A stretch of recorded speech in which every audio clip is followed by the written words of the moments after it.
396 days since the Tigray genocide began. There is still no food, no clean drinking water, no electricity. Western Tigray is still occupied by Eritrean and Amhara forces.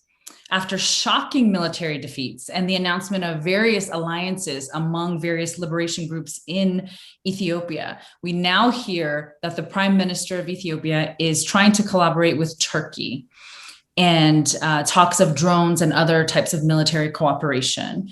Our focus so far has been on the physical warfare in Tigray, as millions of Tigrayans are internally displaced. Tens of thousands of women and girls have been gang raped.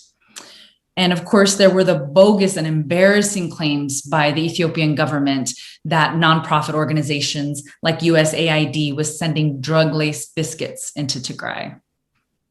Today, we want to refocus a bit, and we want to talk about the refugees who fled to Sudan. As you know, more than 60,000 refugees fled to Sudan when the genocide first began. That was before the border was blocked off by soldiers.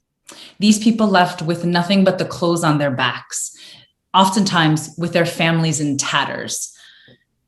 Many lost parents, many lost children. I personally was in Sudan with Tigray Media House in January and had the opportunity to speak with many of the refugees who made it into the country. People were traumatized, just traumatized. But the people are resilient. There were hopeful signs. We saw solar-powered barbershops, for example. We saw people set up little tea shops to sell tea by the cup, and coffee stations and bread. Since then, a lot has transpired. The rains of Sudan have flooded their homes. The makeshift homes are simply tents. And so when the heavy rains come in Sudan, there's mud all through their tents. Children are frustrated. Adults are frustrated. There are food shortages and medicine shortages. It's been 10 long months, and there's really no sign yet of when these people will be able to get any sense of normalcy and return home. So today we have a really special guest with us, Dr. Ayoda. Thank you for being here.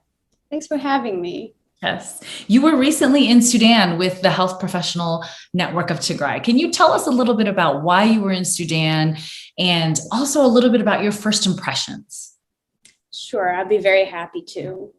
So before we went, we were feeling the same things that you were feeling, meaning that we were trying to figure out how to best help. We had no way of getting to Tigray because we mainly wanted to focus on healthcare and getting access to healthcare in Tigray, especially with the current crisis. However, we were not able to, as many other organizations are not able to do so at this time. So we shifted our focus to our other counterpart in Sudan and how to help with the people that have been displaced, our people who have been displaced in Sudan. So trying to figure out how to best help. As health professionals, we're trying to figure out whether it's better to work there versus trying to get medications there. And after getting on the ground report, we were told that mental health, especially among the youth, was such a huge issue. And the youth, especially kids, boys, were not coping in healthy manners. So we were asked to help with that. And so that's where we wanted to focus. And that's why we decided to go get on the ground and not try to get there with a savior mentality. And we wanted to actually get that information on the ground from the people there. And to address the second part of your question of how did I feel, what was my first impressions? I think it's easier said, like the simplest thing to say is overwhelmed. I think that it was overwhelmed by the resilience, by the beauty, by the openness of the people, and then also by the trauma they had to undergo. So that's the one word I would use to describe how I felt and how my first impressions were. So talk about, let's set a scene for people, because I don't think people really understand what it's like. First of all, did you visit all of the camps, or which camps were you able to get to? So I visited 3 of the camps. I went to Tanedba, which is the largest camp. It has about 24 to 26,000 people, approximately. I also went to Umrakuba, which is the second largest camp, about 16,000 people. And then I went to Hamdait, which is closest to the border, not truly officially recognized as a refugee camp, because it's a transition center where people register and go to the other camps. Technically supposed to host about 300 people at a time, has about 14,000 people. So way more people than they were anticipated to be there. I did not make it to Hashaba, which is the other camp, has about 10,000 people. So one of the things that I vividly remember, because I spent the night in Tenedba, and I remember waking up in the morning and the sounds, and it was small children walking around selling bread and kolo. So it's literally dabo, dabo, dabo, dabo, and in like 10 different directions. There's no electricity unless it's solar. And there was a lot of solar actually in the camps. I do recall like one TV maybe where they could get some satellite, satellite TV, and they watch TMH and other stations. But there's really not a lot to do. Talk about that. Talk about like what were the days like in the camps, and what are people doing? For sure. And we noticed the same things as well. People had ways of spending the time, whether it's like forming little tea shops, like you were talking about, little cutlery shops, little butcher shops, little things that they could actually try to make some money and then spend the day, and have little restaurants and stuff like that. Kids and youth are where we focus and try to pay attention to. And we saw a lot of youth who were just not doing anything. And we wanted to make sure we engaged this youth who did not really have the chance to do much. These were either in high school, kids who were in high school, middle school, or even in college, who all of a sudden were displaced and thrown out from their norm in life, and now in these foreign land with really not much available to them. So yes, a lot of variety, a lot of things. Kids always find a way of entertaining themselves. So, even though it was mostly a flatland, there were some hills, and they were using the hills as slides, and they were like sliding down the hills. So it was very entertaining to watch the different ways, creative ways that kids were able to entertain themselves. So I was there in January. That was just a couple of months, after 2 to 3 months after the genocide began. And I have to tell you, one of the things that struck me was the anger among some of these young people. And they were angry for different reasons.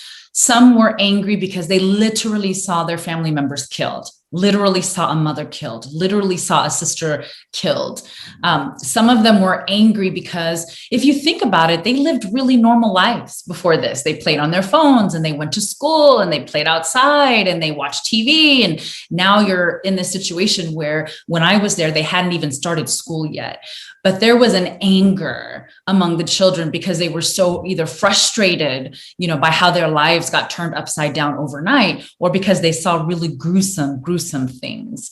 One thing that I also noticed was a lot of the younger 6, 7-year-old kids, maybe a little bit older, had notebooks, kind of like an art therapy thing. And I don't think there was any formal instruction around it really, but they all had books, and they would color and write, and they would draw pictures of planes, for example, or they drew pictures of even the prime minister, pictures of Debrecen. So all of these pictures to express themselves. And there was one child in particular who I talked to, and he had an image of a plane, and it had WFP, World Food Program, on it. And I asked him about the picture, and one thing he said to me was, this is a plane that I don't have to be afraid of.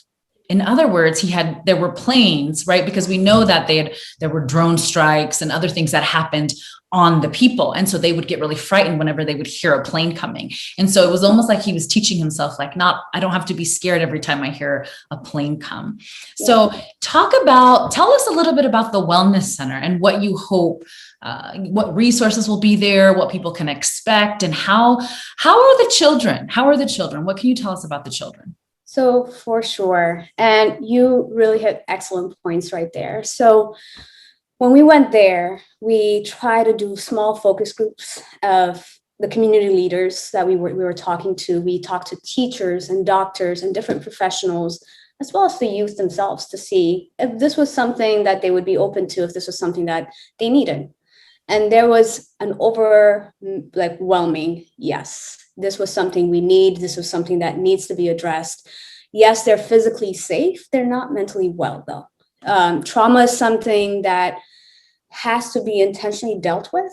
If you just ignore it, it just festers. And that's what we've seen so far as well. So once we talk to them, and I can give you like examples of like mothers who said, I remember a specific interview that I did with a mom, and she was telling me that her 2-year-old was like sleeping with a knife because since the militia came, and he keeps telling her, Mom, I'll protect you, I'll protect you. And the fact that a 2-year-old has to think about, I will protect you, I'll protect my mother, is something that really hit me, right? So we always wonder that, oh, kids are resilient and kids will grow out of it. But what we don't realize, and there have been multiple studies, unfortunately, this is not the first time refugees have been around the world. So regardless of any time there's a war, there'll be refugees displaced. So there have been multiple studies, especially focusing on the youth and children and trauma in the youth and children. And the thing is, kids can't express themselves or can't articulate trauma and what they're feeling the way adults can. Even adults struggle with it, right? So unless you're very intentional with how you address that trauma with kids, whether it's art therapy, like you were talking about, or play therapy, in order like to give them some avenue to discuss these things, it's almost very difficult to do so. Mm-hmm. So that's what we were trying to do with the Wellness Center. So what we did was trying to like set an opportunity for them to try to discuss, play, try to form a structured, intentional environment for them to play, to express themselves, a safe space. Wow. And do you have people on the ground? Are you teaching people how to run these centers, or is it, how do you intend to run them? So for sure. So right now we're actually building the center. So we have, we're actually kind of working on the structure right now. But what we hope to do is train people to actually run the center, and also be able to like train people to recognize red flags and like kind of warning signs of either mental health or, you know, people who are at risk of suicide.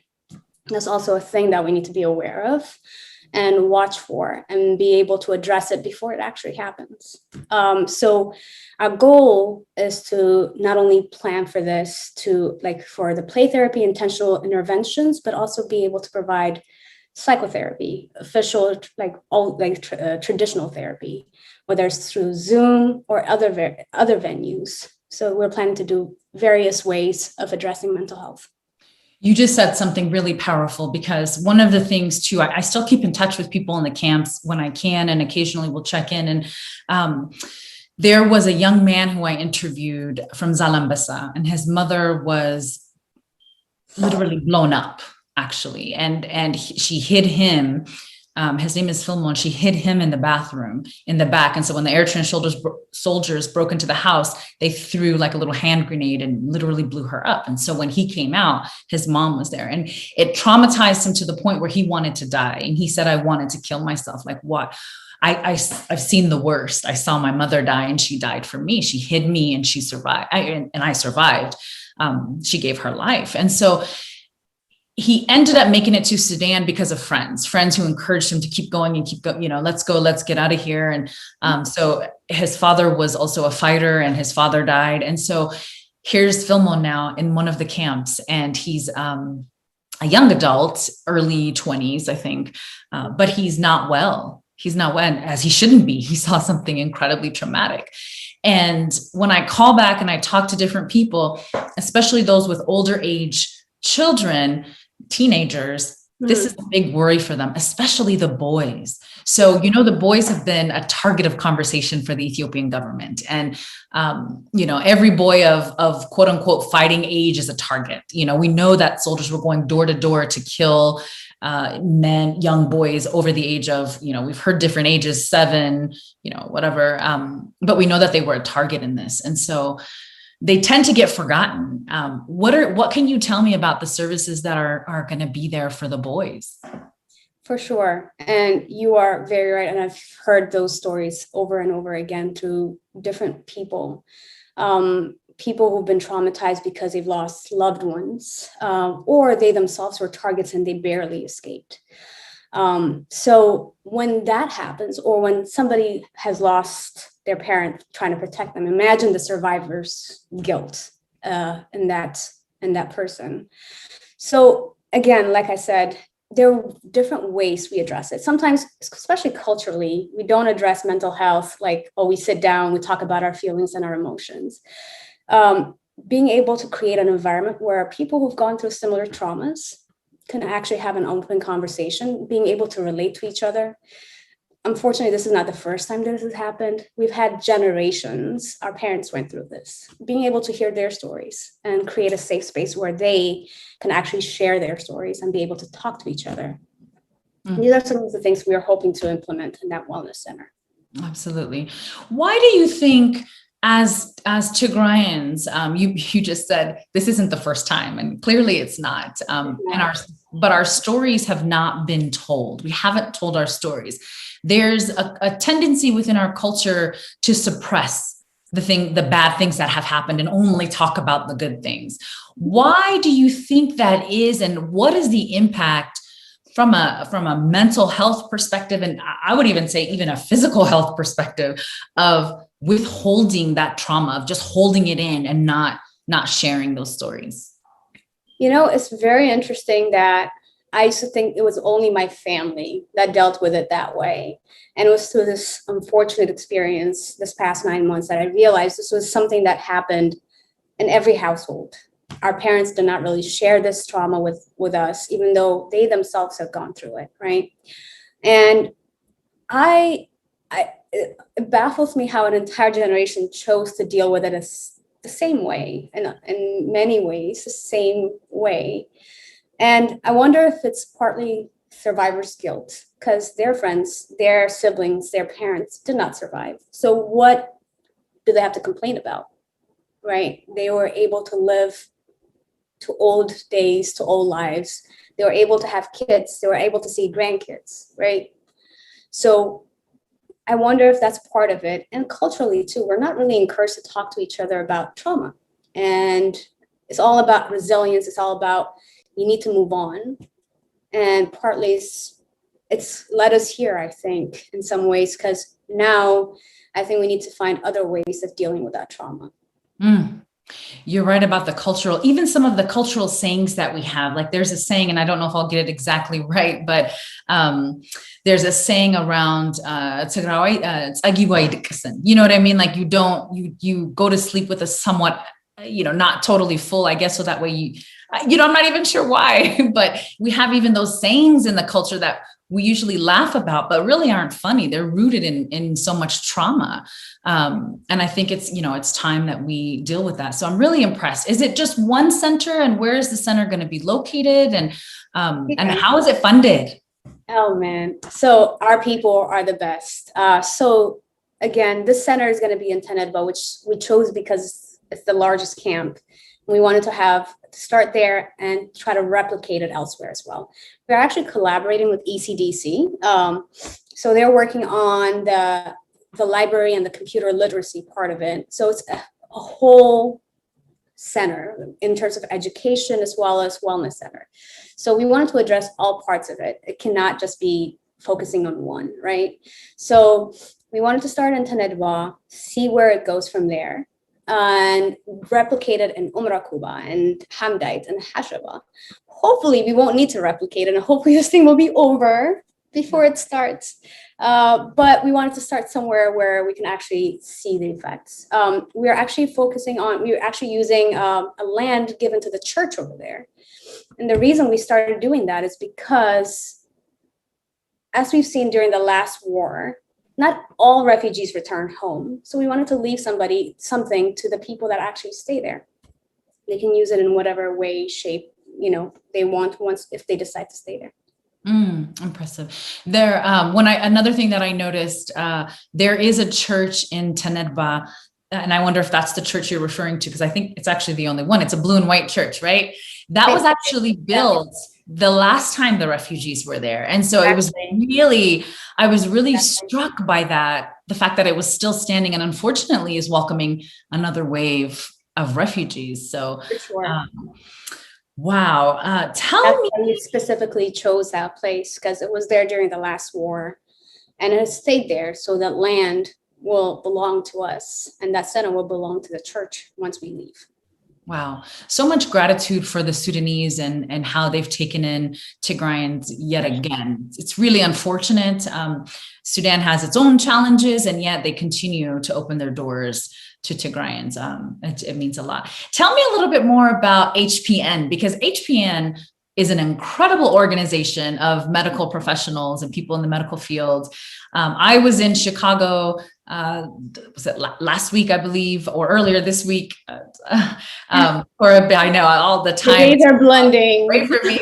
The days are blending. But it was an incredible fundraising and awareness event in collaboration with Damara Restaurant there. Tigist is an incredible chef.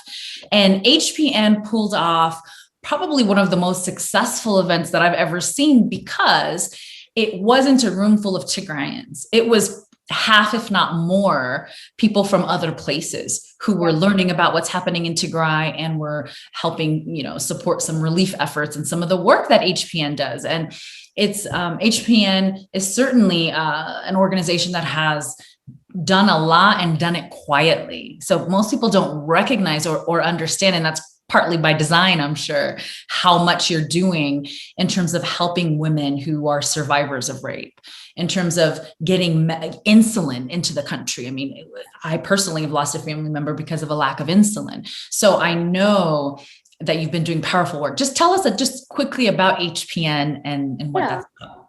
For sure. So just to correct you a little bit, it's focused on healthcare and health access to care, but it's not everybody is a healthcare professional. We have lawyers, engineers, computer scientists, IT, social media gurus, because I have no idea how to operate social media. So we have a variety of knowledge and access. So we have a lot of people who are focused on Tigray and access to care in Tigray. So that's the main thing about HPN. We focus on other people and like spreading the knowledge, because our people know what we're going through.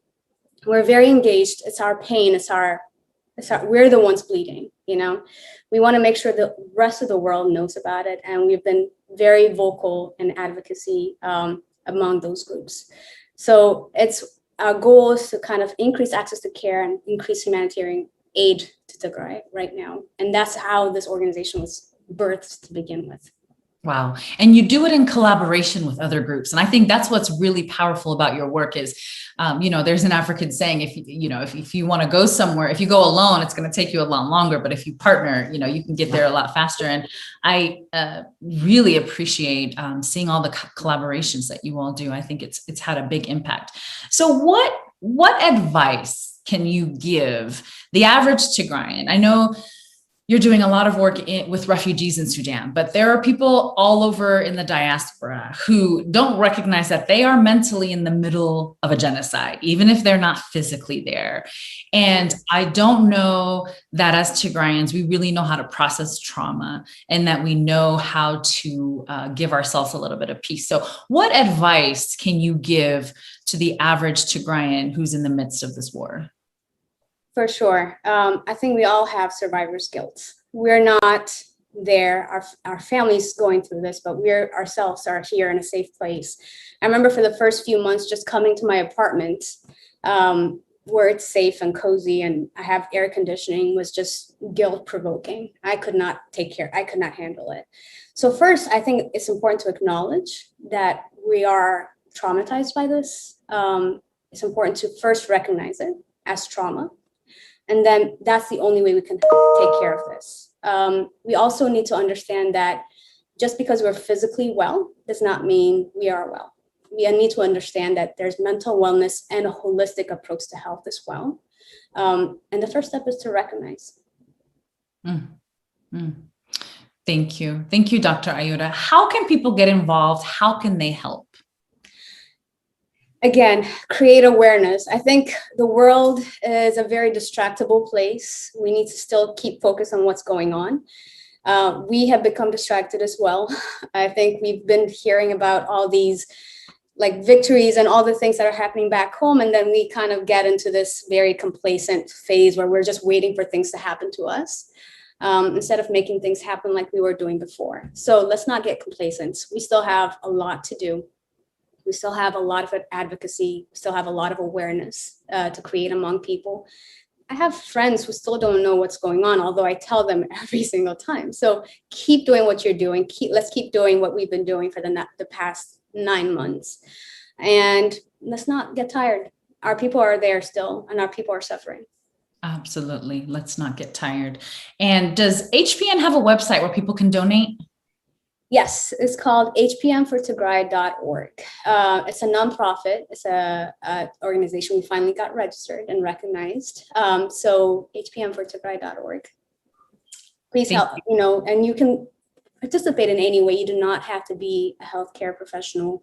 If you're willing to help in some way, create access, every profession is needed. Absolutely. Absolutely. And I think one thing that we've learned over the past almost 10 months is no one is coming to help. We have to take care of each other. And so I think there's a lot of gratitude for what HPN is doing on the ground. We want to encourage you to keep going. And please, if you're watching this, look up HPN for Tigray, and it's the digit 4, HPN 4. Thank you for correcting me. Tigray.org. But please take a look at their website and donate. They are really doing the work. So thank you, Dr. Ayoda. Thanks for all you're doing. Thank you for having me. This was great. Take care. Bye.